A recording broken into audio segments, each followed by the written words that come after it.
রোগে শোকে দীর্ণ হওয়ার পরেও তার কণ্ঠ, তার সাহস, তার উদ্যম, দেশের প্রতি ভালোবাসা, যারা রাষ্ট্রকে কবজায় নিয়ে জনগণকে নির্বিচারে হত্যা করেছে এবং সর্বশেষ এই গণ আন্দোলনে মাসুম শিশু কিশোর বাচ্চাদের বুকের রক্ত যারা পান করেছে তাদের বিচার বাংলাদেশেই হবে। আজকে পতিত স্বৈরাচার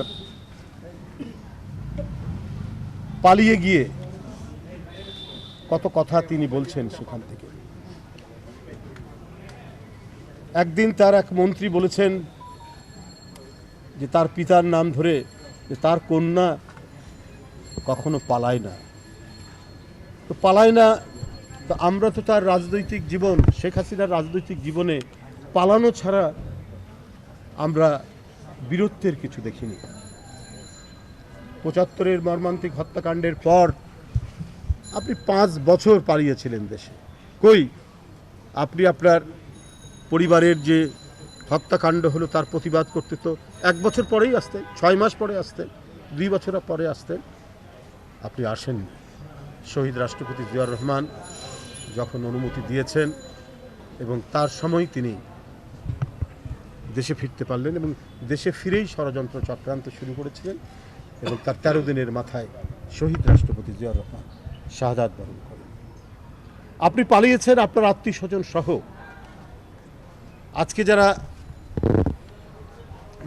এখন আড়ালে আবডালে শেখ হাসিনার জন্য অশ্রুপাত করছেন, তাদের মনে রাখা উচিত তিনি হেলিকপ্টার নিয়ে নিজে পালিয়েছেন, তার বোনকে নিয়ে, তার আত্মীয় স্বজন সব পালিয়েছে। আর আপনারা যারা নেতাকর্মী সামান্য একটু খুঁতকুড়ের জন্য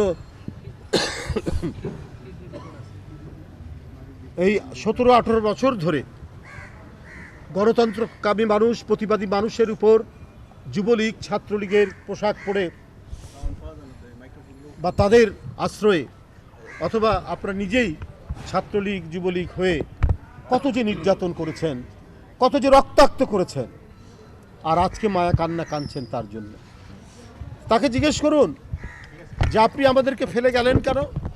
আপনার আত্মীয় স্বজনরা পালালো কেন? আমাদেরকে তো সঙ্গে নিয়ে গেল না। বেগম খালেদা জিয়াকে পেরেছে, দেশনেত্রী বেগম খালেদা জিয়াকে মঈনুদ্দিন, ফখরুদ্দিনরা কত চেষ্টা করেছে, কিন্তু আপনাকে চেষ্টা করে সফল হয়েছে। পরে তিনি শেখ হাসিনা অভিমান করে বললেন ফখরুদ্দিন, মঈনুদ্দিনকে যে উনি গেলেন না তাহলে আমি ফিরে আসব। উনি গেলেন না, উনার অদম্য দেশপ্রেম, উনি গেলেন না, উনার এক গভীর ভালোবাসা জনগণের প্রতি।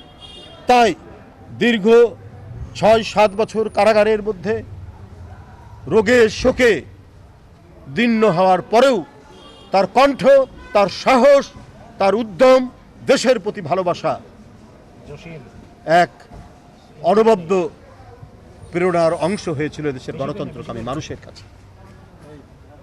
দেশনেত্রী বেগম খালেদা জিয়াকে কোনো অবস্থায় না পেরেছে এরশাদ, না পেরেছে হাসিনা, না পেরেছে মঈনুদ্দিন, ফখরুদ্দিন।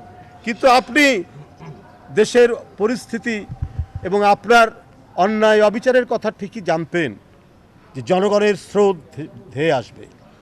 যারা দিনহীন, দিন আনে দিন খায়, প্রচণ্ড গ্রীষ্মের তাপে রিক্সা চালিয়ে নিজের সন্তানদেরকে মানুষ করে, তারাই তো হচ্ছে আমাদের মধ্যে শ্রেষ্ঠ মানুষ। আমরা এটা বারবার বলেছি এবং প্রতিটি হত্যাকাণ্ডের বিচার নিশ্চিত হবে এবং শেখ হাসিনার মতো বিচার নয়। দেশের যে প্রচলিত আইন, সে আইনই হচ্ছে যথেষ্ট।